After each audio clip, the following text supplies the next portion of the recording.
Hello friends, ఎలా ఉన్నారు? మనస్ఫూర్తిగా ఒకరిని ఇష్టపడితే ఆ మనిషి మీద నమ్మకమైనా ఉండాలి. ఆ నమ్మకం లేని చోట అమ్మ చెప్పినా నమ్మరు. ఆ బ్రహ్మ చెప్పినా నమ్మరు. మనల్ని కాదని ఎప్పుడు మనకి దూరంగా ఉంటున్నారు అంటే వారి మనసులో మనకు స్థానం లేనట్టే. మన దగ్గర దొరకని ఆనందం వేరే వారి దగ్గర దొరుకుతున్నట్టే. ఆ సమయంలో మన మనసు పడే బాధ ఎవరికీ చెప్పుకోలేక, ఆ బాధని అనుభవించలేక ప్రతి క్షణం మనకి నరకంలో ఉంటుంది.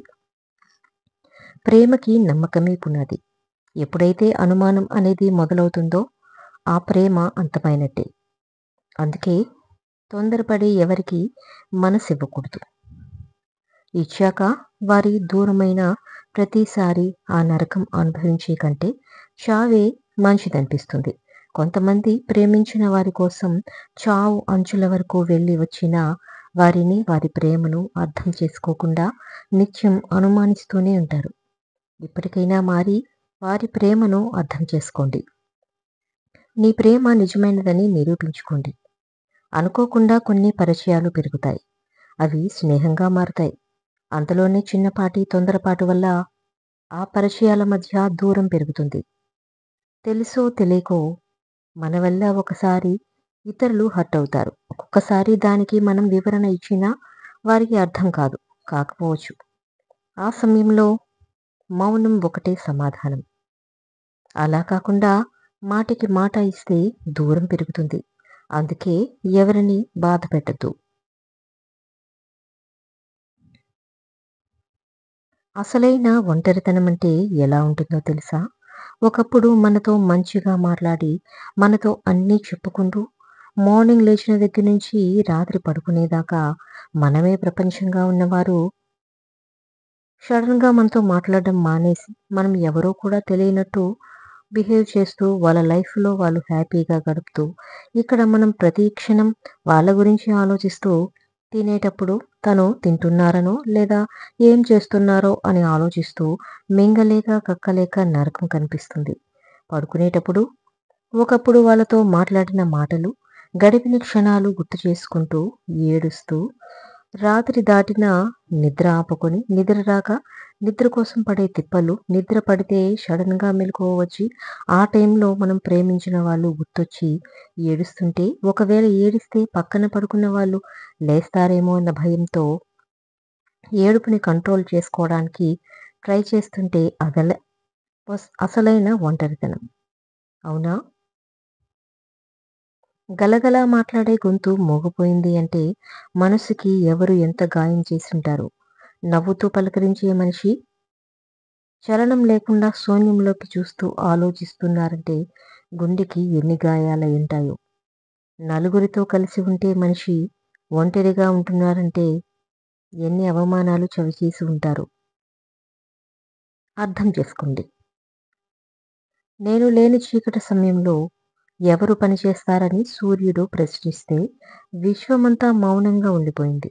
కానీ ఒక చిన్న దీపం మాత్రం నాకు శక్తి మేరకు పనిచేయగలనని వినయంగా సమాధానం చెప్పింది. మంచి పని చేసేందుకు స్థాయి, భేదాలు అవసరమా? అది తమ బాధ్యత అనుకుంటే చాలు. మాట్లాడి ప్రయోజనం లేదు అనుకున్నప్పుడు మౌనంగా ఉండండి.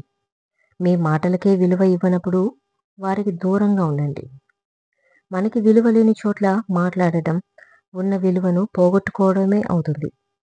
అర్థమైంది కదా? ఒక విషయాన్ని గుర్తుంచుకోండి. తప్పు జరిగిన తర్వాత చంపేయండి అంటున్నారు.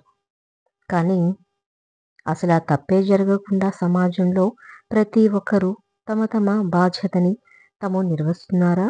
అసలు స్వీకరిస్తున్నారా చెప్పండి? పక్కవారు ఏమైపోతే నాకెందుకు? ఏం చేస్తే నాకెందుకు? అని ప్రతి ఒక్కరూ స్వార్థంతోనే ఆలోచిస్తున్నారు. రేపు నీ వద్దకు వచ్చినప్పుడు కూడా నీకు చెయ్యనందించటానికి ఎవరొస్తారు? తప్పు జరిగిన తర్వాత శిక్షలు వేసుకోవడం కాదు. అసలు తప్పే జరగకుండా చూసుకునే అంత మార్పు ఎందుకు తేలేకపోతున్నాం?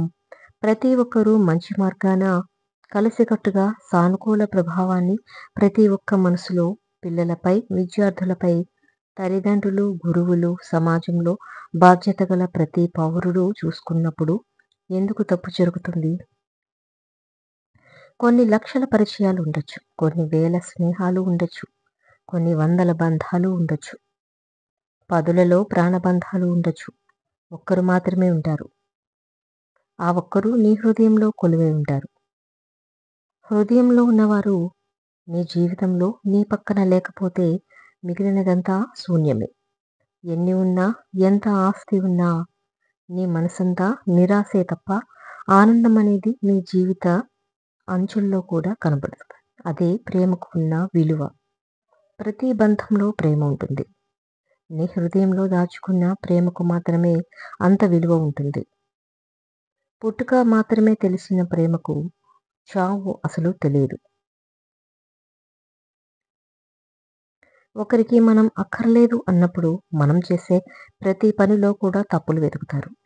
ప్రాణంగా ప్రేమిస్తే విలువలేని రోజున ఆ ప్రేమ సమాధి అయినట్టే.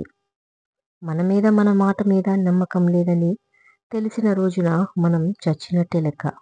మనకి ఎంత దూరంగా ఉంటే వాళ్ళకి అంత ప్రశాంతత దొరికినట్టు అని తెలిస్తే మనం దూరంగా ఉండటమే మంచిది. కానీ ఒకటి మాత్రం, ప్రేమ కోసం, ప్రేమించిన వారి కోసం ఎక్కడున్నా, ఎంత దూరంగా ఉన్నా కొంతమంది వెతుక్కుంటూ వెళ్తారు. మోసం చేసే వాళ్ళకి అంత దూరం వెళ్ళాల్సిన అవసరం లేదు.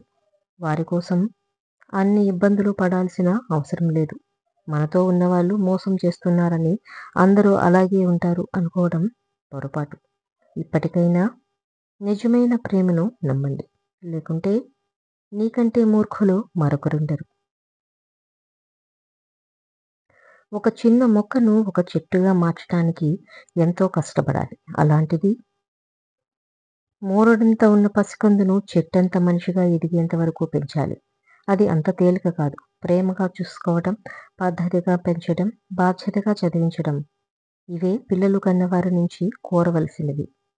అంతకు మించి ఏం సంపాదించారు, ఎందుకు సంపాదించలేదు అని అడిగే హక్కు ఏ పిల్లలకి లేదు. అమ్మా నాన్నల దగ్గర ఏ ఆస్తులు ఉన్నాయని చూడకు. అమ్మా నాన్నే మనకి ఒక పెద్ద ఆస్తిగా భావించు. పైకి గర్వంగా ఈడ్చి కొట్టినట్టు మాట్లాడే వాళ్ళు టెంకాయ లాంటి వాళ్ళు.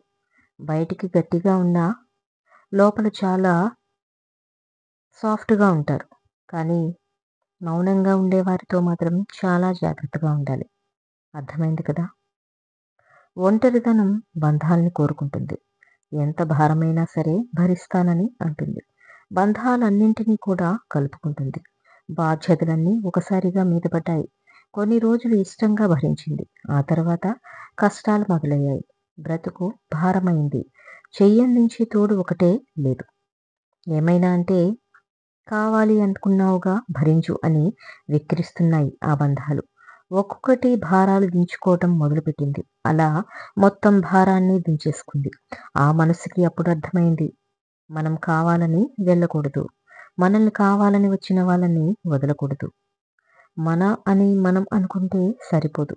వాళ్ళకి కూడా మన వాళ్ళని ఉంటేనే ఆ బంధం నిలబడుతుంది. ఆడదాని ఏడుపు మగాడికి ఎంత భయంకరమైనది అంటే, ఆమె ఏడుపు నిజమైతే ఆ ఏడుపుకు కారణమైన మగవాడు సర్వనాశనమైపోతాడు. ఆమె ఏడుపు అబద్ధమైతే ఆ ఏడుపును నమ్మిన మగాడు సర్వం కోల్పోయి రోడ్డున పడతాడు.